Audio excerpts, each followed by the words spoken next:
11월 5일이 무슨 날인지 아십니까? 예, 요번 주일이 이제 교회 설립 주일인데 벌써 이제 36년이 되죠? 84년이니까. 우리 새순교회가 주님 다시 오시는 그날까지 이 예배의 불이 꺼지지 않는 교회가 되기를 간절히 소망합니다.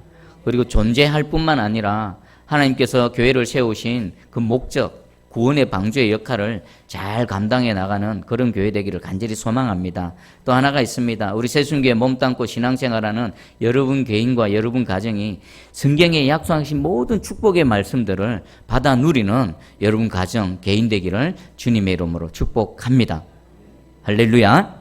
자, 그럼 오늘 말씀 한번 보겠습니다. 계속해서 예수님께서는 비판이라는 주제로 말씀하셨습니다. 지난 시간 비판하지 말라라는 그 오해가 있었는데 어떤 비판도 하지 말라는 그런 말씀이 아니셨습니다. 비판을 하되 의의 말씀에 근거해서 정당한 비판을 하라는 것입니다. 만약에 우리가 비판을 하지 않으면요, 이 세상은 너도 죽고 나도 죽고 다 망하게 되어지는 것입니다. 그리고 예수님께서는요, 비판을 하되 그 동기와 목적을 잘 살펴보시라고 말씀하십니다. 우리 비판하는 동기가 뭐야 될까요? 주께서는 우리를 책망하십니다. 우리를 교훈하십니다. 때로는 질타도 강하게 하십니다. 뭐 때문에 우리를 책망하시고 교훈하십니까? 살아라고. 죽을 자리에서 살아라고. 죄의 자리에서 의의 길로 들어오라고. 저주의 자리에서 축복의 길로 들어오라고. 살리기 위해서. 사랑하셔서 비판을 하시는 겁니다. 그럼 우리도 누군가를 비판할 때 우리의 동기가 무엇이어야 될까요?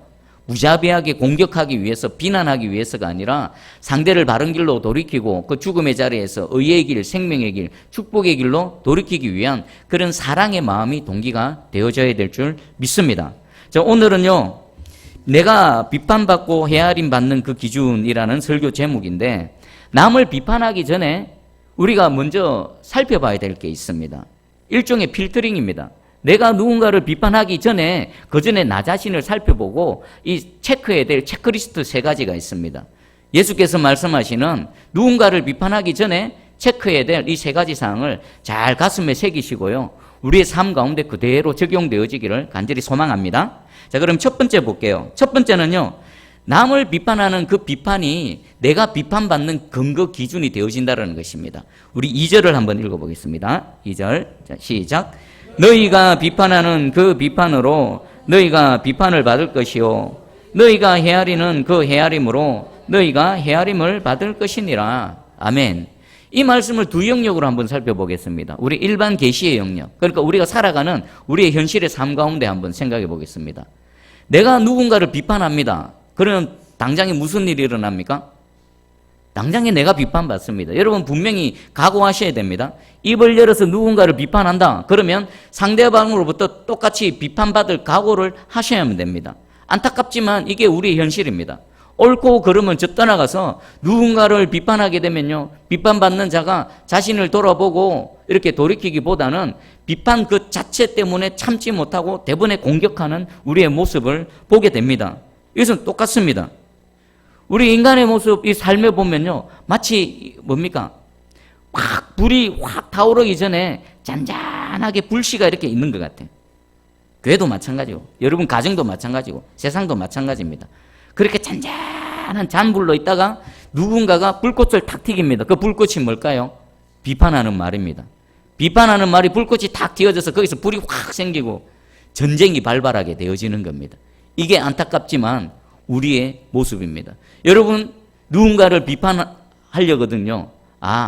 거의 99.9% 나도 비판을 받는다라는 각오를 하시고 비판하시기 바랍니다. 그러면 예수님께서는요, 이런 일반 계시의 영역 차원에서 너희 비판하지 말라. 네가 비판하면 반드시 너도 비판받는다. 누군가로부터 비판받지 않으려거든 비판하면 안 된다. 요 수준에서 말씀하셨을까요? 아닙니다. 우리 읽었던 2절에서는요, 주어가 빠져 있습니다. 주어. 너희가 비판하는 그 비판으로 너희가 비판을 받을 것이요 에서 주어가 빠졌습니다. 내가 누군가를 비판할 때 나를 비판하는 주체가 누굴까요? 비판받는 인간일까요? 내가 비판하는 그 상대일까요? 누굴까요? 하나님이 비판하신다는 겁니다. 자, 그러면 제가 정확하게 표현하겠습니다. 너희가 비판하는 그 비판으로 너희가 하나님으로부터 비판을 받을 것이요 너희가 헤아리는 그 헤아림으로 너희가 하나님으로부터 헤아림을 받을 것이니라. 아멘. 여기 주어, 주체, 내가 누군가를 비판했을 때 나를 비판하는 주체가 나에 의해서 비판받는 어떤 인간 상대가 아니라 하늘에 계신 하나님께서 내가 비판하는 그 비판의 기준으로 나를 비판하실 것이라는 것입니다. 그래서 예수께서는요, 누군가를 비판할 때 함부로 섣불로 비판하지 말고 한번 생각해 보라는 겁니다. 내가 지금 누군가를 비판하는 그 비판으로 하나님께서 보시고 들으시고 나를 비판하실 것이라는 겁니다. 만약 이 진리를 깨달아 안다면요, 함부로 입을 놀리겠습니까? 함부로 누군가 향해서 비판을 하겠습니까? 아닙니다. 하나님이 두려워서라도 한 번 더 체크해 봅니다. 한 번 더 점검해 보게 되어지는 겁니다. 존 브라운이란 분은 이렇게 말씀하셨습니다. 당신이 다른 사람들을 비판하는 그것은 당신이 비판받게 되는 자료를 제공해 줄 것이며 우리가 다른 사람을 헤아리는 그것은 부분적으로 우리가 헤아림 받는 근거로 쓰여질 것이다. 우리 주님께서는 비판은 그 뒤에 두렵고도 중요한 결과를 가져오기 때문에 위험한 문제이다라는 뜻으로 말씀하셨다. 여러분 곰곰이 생각해 보십시오. 한 주 동안 아니요 지금까지 살아오시면서 아마 무심코 비판한 내용들이 많을 것입니다. 주께서는요 여러분이 비판한 그 비판 내용 그대로 여러분들을 비판하실 것입니다. 그리고 우리가 이 사실을 안다면요 누군가를 비판할 때에 하나님께서 나를 그 내용으로 비판하신다는 것을 알게 되어지면 우리가 섣불리 남에 대해서 입을 열지 못하게 될 것입니다. 그리고 매튜 헨리 목사님께서는 더 좀 심각하게 경고를 하십니다. 자기가 스스로 심판자요 책망자인 채 하는 자들은 더 큰 정죄를 받을 것이다. 우리가 다른 사람을 비판하는 것은 우리로 하여금 더욱더 엄격하고 심한 비판을 받게 할 뿐이다. 또 있습니다. 다른 사람들의 결점을 찾아내고 싶어하고 그들을 비난하는 월권 행위를 하는 자들은 하나님께서도 그들이 말하고 실수를 범한 것을 주목하실 때에 과격하게 하실 것이라는 사실을 알아야 한다. 그리고 여러분이 누군가를 비판할 때 여러분 마음의 태도, 그를 대하는 태도, 마음의 상태를 한번 점검해 보시기 바랍니다. 그것이 사실입니다. 사실일 수 있습니다. 근데 누군가를 비판할 때에 아주 과격하게, 심하게, 아주 혹독하게 비판을 하지요. 그러면 하나님께서 우리를 나중에 심판하실 때 어떻게 하신다고요? 똑같이 혹독하게, 과격하게 심판하실 것이라는 겁니다. 야고보서 2장 13절입니다. 긍휼을 행하지 아니하는 자에게는 긍휼 없는 심판이 있으리라. 아멘. 여러분의 입의 말을 한번 점검해 보시기 바랍니다. 특별히 누군가가 잘못하고 실수했을 때 그를 비판할 때에 그 비판당하는 상대에 대한 여러분의 마음과 그를 대하는 태도를 한번 점검해 보시기 바랍니다. 여러분이 그를 심각하게 다루지요? 혹독하게 다루지요? 아주 무자비하게 다루지요?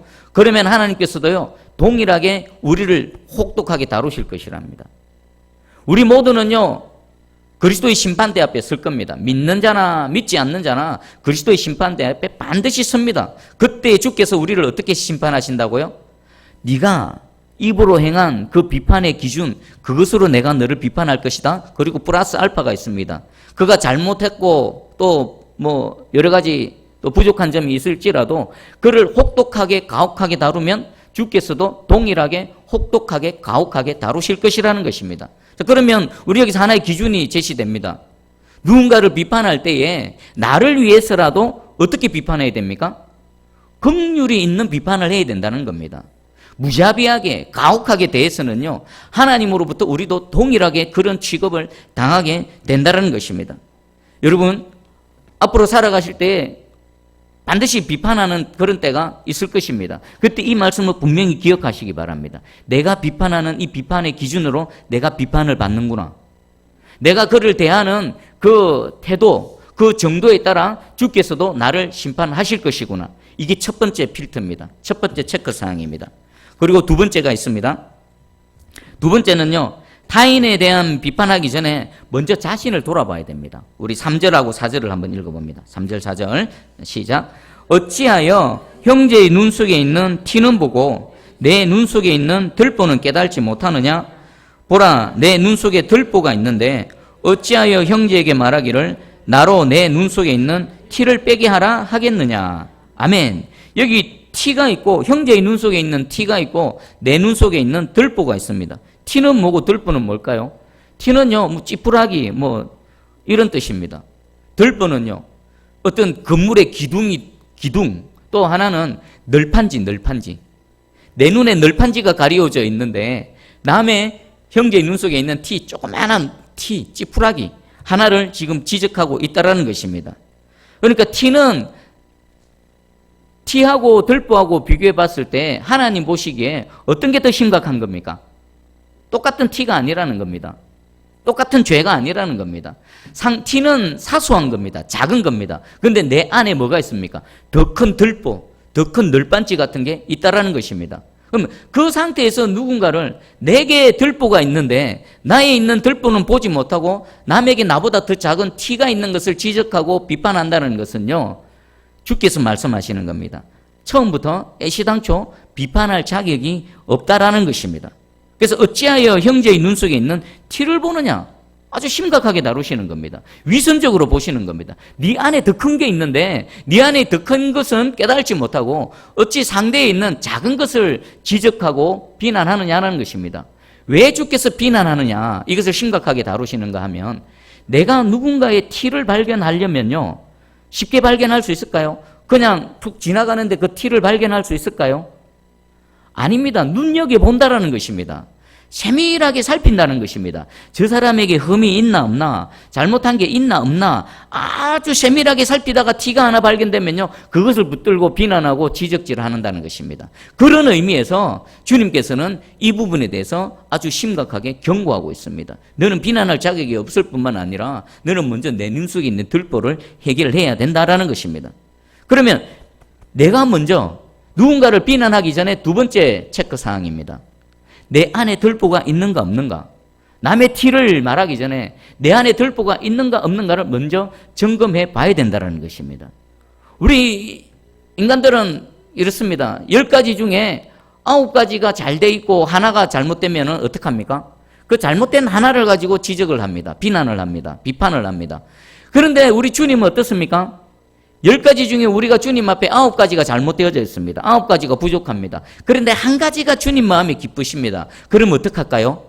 그 한 가지 때문에 우리를 기뻐하시고 우리와 함께 하시고 그 9가지는 엉망인데 그 한 가지 잘하는 거, 그 한 가지 기뻐하시는 것 가지고 우리를 쓰신다라는 겁니다. 동의하십니까? 저와 여러분이 바로 그 상태에 있는 겁니다.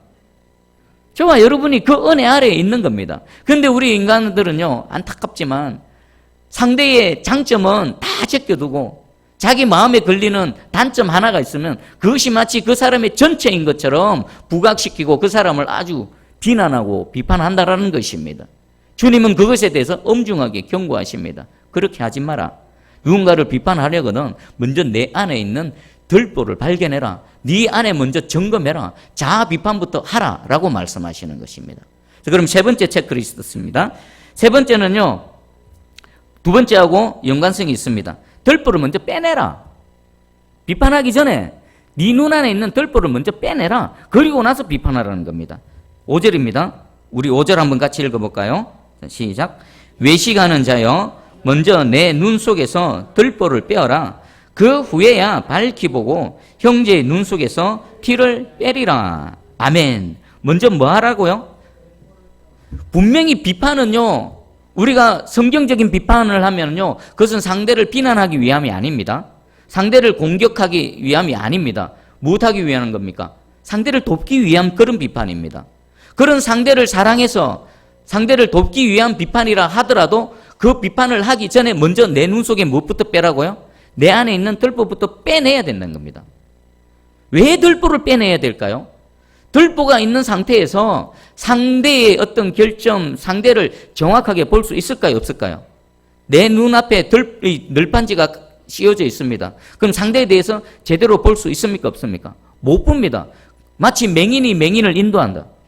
그것과 마찬가지로 정확하게 보지도 못하면서 상대를 향해서 이러쿵 저러쿵 말한다는 것은 상식적으로나 논리적으로나 맞지 않습니다. 지금 우리 주님께서는요, 아주 상식적이고 논리적인 말씀을 합니다. 너 눈앞에 그 들보 있어서는 상대에 대해서 정확하게 보지 못한다. 그래서 상대에 대해서 무언가를 비판으로 돕기를 원한다면 네 눈앞에 가려져 있는 들보부터 빼내라. 그리고 난 후에야 네가 발기복에 될 것이다 라는 것입니다. 자, 이것은요, 우리가 비판을 할 때에 어느 방향으로 나아가야 되는지 정확한 방향을 적극적으로 제시해 주시는 겁니다. 첫 번째와 두 번째 체크리스트는요, 우리가 비판을 할 때 잘못된 비판을 하지 말라라는 것입니다. 마치 우리가 농사를 짓습니다. 과실나무를 키웁니다. 과실나무에 병충해가 생기지 않도록 약도 치고 여러 가지를 조치를 취합니다. 또 병이 들지 않도록, 또 벌레 먹지 않도록 여러 가지를 취합니다. 이게 첫 번째, 두 번째 사항입니다. 그럼 우리가 나무를 키울 때에 그냥 병충해만 안 들고 그냥 잘 자라기만 하면 됩니까? 과실나무를 키우는 목적이 뭡니까? 그 과실에 뭐가 맺혀야 됩니까? 열매가 맺혀야 되는 겁니다. 첫 번째, 두 번째는요, 병충해를 막는 그런 역할이라면요, 세 번째는 그 나무에 아름다운 열매가 맺히게 하는 방법입니다. 우리 눈앞에 들보를 제거하고 정확하게 깨끗한 눈으로 보고 난 이후에야 상대방에 대해서 비판으로 도와라라는 것입니다. 우리 레위기 19장 17절입니다. 너는 내 형제를 마음으로 미워하지 말며 내 이웃을 반드시 견책하라.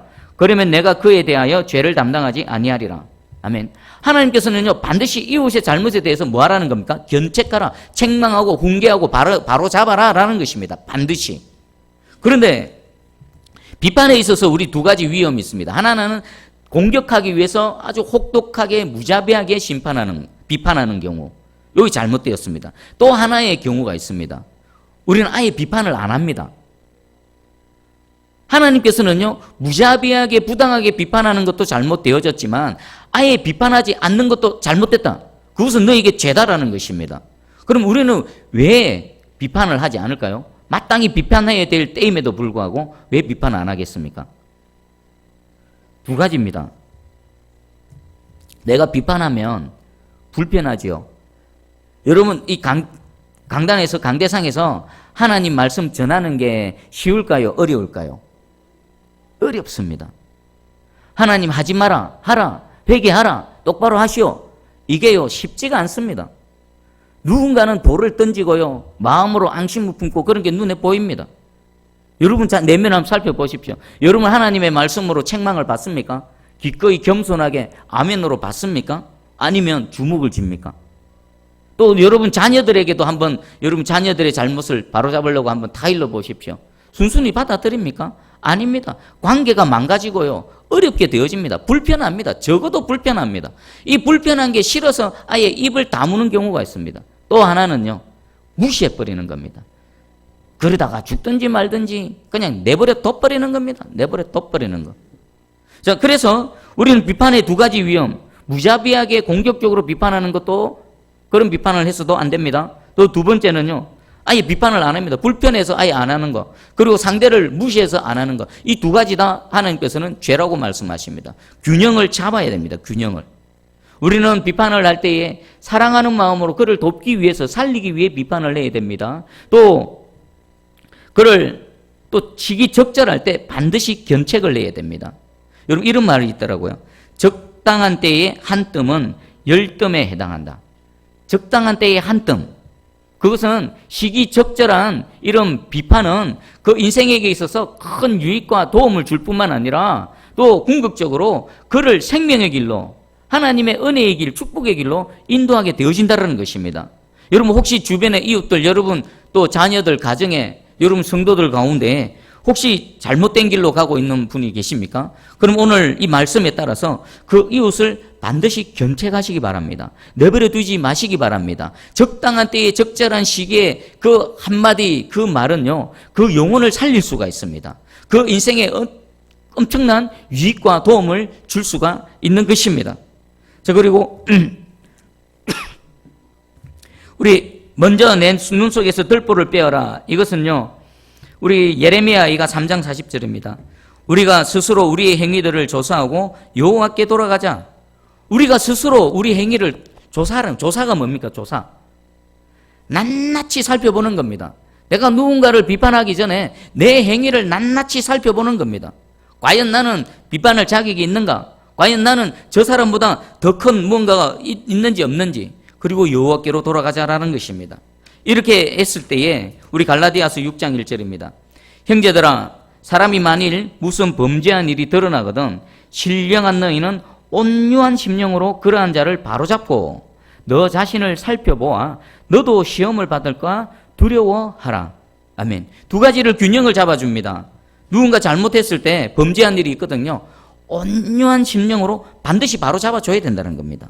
그리고 동시에 그것 가지고 누구를 들여다봐야 됩니까? 나 자신도 돌아봐야 되는 겁니다. 나도 혹시 그 잘못에 빠져 있지 않는가?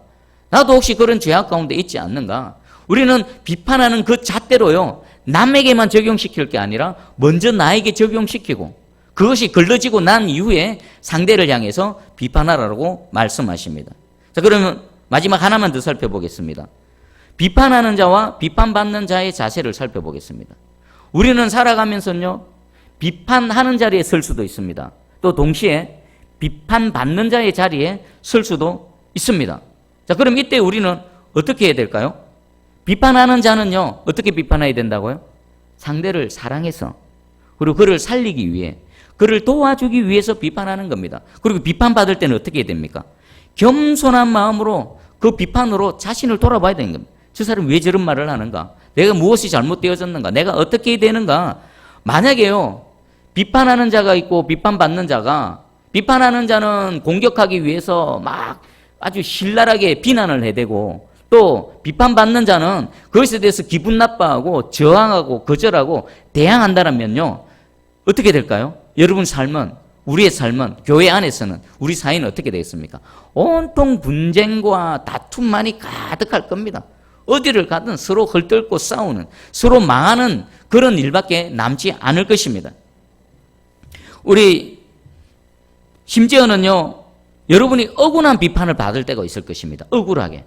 마치 욥이 억울하게 새 친구들을 통해서 비판을 받을 때도 있을 것입니다. 그때 어떻게 해야 될까요? 상대가 나를 비판했는데 내용을 가만히 들어보니까 내가 잘못했구나. 그럴 때만 내 자신을 돌아봅니까? 만약에 상대가 뭔가 잘 모르고 함부로 막 입을 놀려서 나를 억울하게 비판을 했을 때 그때는 어떻게 할까요? 네가 틀렸어 하고 삿대질하면서 싸워야 될까요? 아닙니다. 이때도요, 자신을 한번 돌아봐야 됩니다. 내가 놓치고 있는 부분이 없는가? 그가 말하는 내용이 틀렸다 하더라도, 내 진심은 아니다 하더라도 그에게 그렇게 보여질 수밖에 없었던 내가 놓치고 있는 어떤 부분이 있는가 없는가 자신을 돌아봐야 된다는 것입니다. 그리고 또 하나가 있습니다.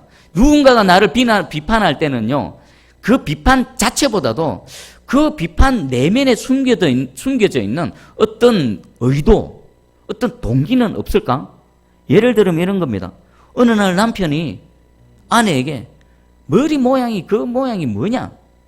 갑자기 집에 들어와서는 집구석이 왜 이리 더럽냐? 왜 이 모양이냐? 라고 했을 때 그 남편이 아내의 머리 때문에 그런 것이 아닐 수가 있다는 겁니다. 그 남편이 집이 어지럽고 정리가 안 되어져 있는 그것 때문에 말하지 않을 수도 있다는 겁니다. 다른 어떤 것 때문에 나에게 말을 할 수 있다는 것을 염두에 두시고, 저 사람이 왜 저런 말을 할까? 내가 뭐가 잘못되어졌을까? 뭐가 잘못 비춰졌을까? 이 부분까지 점검해 보셔야 된다는 것입니다. 그리고 또 놓치지 말아야 또 하나가 있습니다. 우리에게 일어나는 모든 상황은 하나님의 손아귀 속에 있습니다. 하나님의 섭리하심 속에 있습니다. 내가 억울한 일 당해도 하나님의 허락하심과 하나님의 그 섭리하심 속에 있는 것입니다. 내가 이런 억울한 일이 발생할 때에 이것을 통해 하나님께서 내게 깨닫게 하시는 건 뭘 원하시는가? 이것을 통해 하나님께서 내게 무슨 말씀을 하시기 원하시는가를 하나님을 바라볼 줄 아는 그런 지혜로운 사람이 되어지기를 주님의 이름으로 축복합니다. 여러분 욥을 봐보십시오. 새 친구가 와서 욥을 향해서 비난했습니다. 네 한번 생각해봐라. 하나님께 범죄한 게 없느냐? 네 자식들이 한순간에 다 죽었는데 너희 자녀들이 하나님 앞에 범죄한 건 아니냐? 네 사업 다 망해버리고 네 지금 질병으로 고통당하는데 분명히 뭐가 있을 거다. 근데 하나님은 욥에 대해 어떻게 평가합니까? 당대 가장 완전하고 의롭고 하나님 경외하는 자라고 평가하셨습니다. 욥의 입장에서는 너무나 억울합니다. 그런데 하나님께서 모든 것들을 허락하셨습니다. 근데 그 상황을 통해서 욥을 깨닫게 하셨죠. 욥이 마지막에 뭐라고 고백했습니까? 내가 죄 가운데 죄를 뒤집어쓰고 하나님 앞에 회개하나이다. 내가 그동안은 글로만 뵀던 하나님을 내가 이번에는 그 여호와 하나님을 눈으로 뵙게 되어졌다. 회개하지 않습니까? 하나님은요, 부당하고 억울한 그 친구들의 비판을 통해서 욥 자신 안에 결코 깨어지지 않았던 하나님을 향한 뭔가가 깨어지게 하시고요, 살아계신 하나님을 눈으로 목도하게 하시는 은혜를 베풀어 주신 겁니다. 혹시 한 주 동안의 직장에서 또 교회 생활 속에서 여러분 가정에서 누군가로부터 억울한 비판을 당하고 억울한 일을 취하십니까? 여러분 그 속에서 잠잠히 주님 앞에 무릎 꿇고 한번 자신을 돌아보시기 바랍니다. 하나님 내게 무엇을 원하십니까?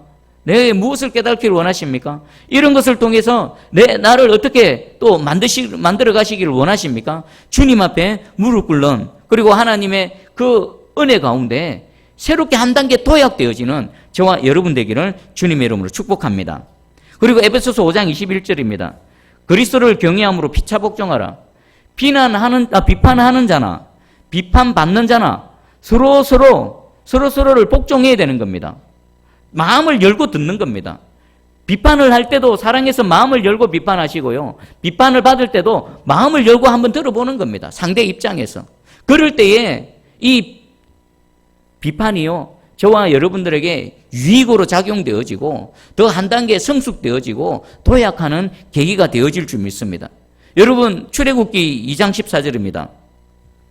출애굽기 2장에 모세가 이제 자신의 동족들을 너무 사랑해서 또 동족의 리더가 되기 위해서 이런저런 일을 하다가 또 사람을 죽이는 일이 발생했지요. 그리고 또 동족이 싸우는 일이 발생했습니다. 그때 모세가 가서 싸우지 마라, 우리는 한 형제다, 한 동족이다라고 했을 때 그 사람이 누가 너를 우리를 다스리는 자와 재판관으로 삼았느냐라고 모세를 향해서 대항하고 오히려 대적합니다. 이 한 사건을 보면요, 하나님은 이스라엘 백성을 통해서 400여 년 전에 출애굽의 은혜를 예비해 두셨습니다. 누구를 통해서 이 일이 일어납니까? 모세를 통해서 일어납니다. 그런데 모세도 이때는 부족했습니다. 모세도 성급하게 나섰고요. 그리고 모세만 부족한 것이 아니라 이스라엘 백성들 자체도 출애굽의 은혜를 입기에 부족했던 겁니다. 모세가 딱 등장해서 리더로서 이끌어 가려고 했을 때 이스라엘 백성들이 모세를 리더로 인정했습니까? 아니면 누가 너를 우리의 리더로, 우리의 지도자로 인정했느냐? 모세는 광야로 떠나갔지요. 모세도 준비되어지지 않았을 뿐만 아니라 이스라엘 백성들도 준비되어지지 않았습니다. 그래서 출애굽의 은혜는요, 40년이나 더 뒤로 미뤄졌습니다. 여러분 혹시 우리도 이런 우를 범하고 있지는 않습니까? 누군가 내게 비판을 할 때 그것을 겸손하게 받아들이지 않고 대적함을 통해 그 비판 뒤에 있는 하나님의 은혜, 우리가 또 누군가를 향해서 또 정당한 비판을 했을 때에 나와 그 사람 새롭게 은혜를 베풀어 주려고 하는데 그 은혜를 놓친 적은 혹시 없지 않으십니까? 오늘 말씀을 통해서 비판받는 자, 그리고 비판하는 자, 정당한 비판하는 자가 되어지시고요, 또 정당한 비판을 받아들일 수 있는 성숙한 그리스도인 되기를 주님의 이름으로 축복합니다. 정리를 하겠습니다. 내가 비판하기 전에 먼저 유의해야 될 필터, 체크리스트를 주께서 소개해 주십니다. 첫 번째가 내가 비판하는 그 비판으로 장차 그리스도의 심판대에서 내가 비판을 받을 것이다. 그리고 두 번째는요, 남을 비판하기 전에 그 기준으로 나를 먼저 비판해, 자아 비판을 먼저 하라는 것입니다. 그리고 세 번째는 비판하기 전에 내 속에 있는 들보를 완전히 빼내고 아주 깨끗한 시야를 확보하고 난 이후에 남을 비판하라는 것입니다. 그리고 끝으로 누군가 나를 비판할 때에 공격적으로 또 저항하거나 거부하지 말고, 그것이 비록 억울하고 또 뭔가 오해가 있다 하더라도 그 상황을 통해서 자신을 더 깊이 성찰하고 하나님께서 무엇을 원하시는지 하나님의 음성을 들을 수 있는 그런 지혜로운 저와 여러분, 더 성숙한 그리스도인 되기를 주님의 이름으로 축복합니다. 아멘. 자, 우리 말씀 붙들고 한번 정직하게 기도하며 나가기 원합니다. 우린 지금까지 살아오면서 아마 모르긴 몰라도 부당한 비판을 많이 했을 것입니다. 저도 이 말씀을 준비하면서 야, 그렇구나, 내가 부당한 비판을 너무 많이 했구나, 무자비한 비판, 성급한 비판, 추측으로 한 비판, 공정하지 못한 그런 비판들을 너무 많이 했구나. 여러분도 아마 분명히 있을 것입니다. 그 부분을 하나님 앞에 내어놓고 회개하기 원합니다. 두 번째 회개할 게 있습니다. 정당한 비판을 얼마나 거절해 왔는지, 부모님이 나를 사랑하셔서 하신 그 말씀을 대적하고 거절하지 않았는지, 죽기까지 우리를 사랑하신 예수 그리스도의 그 훈계 교훈 책망, 그 아들을 보내시면서까지 우리를 살리시기 위한 하나님의 계명들, 그것을 무겁게 여기고 귀찮게 여기고 불순종했던 그 하나님의 훈계를 거절하고 또 심지어는 대항했던 그 모든 순간들, 하나님 회개합니다. 하나님 회개합니다. 내 자신을 돌아보게 해주시고 정당한 비판을 받아들이게 해주시고 더 성숙한 그리스도인 되게 해주시옵소서. 우리 말씀 붙들고 함께 기도하며 나아갑니다. 기도하겠습니다.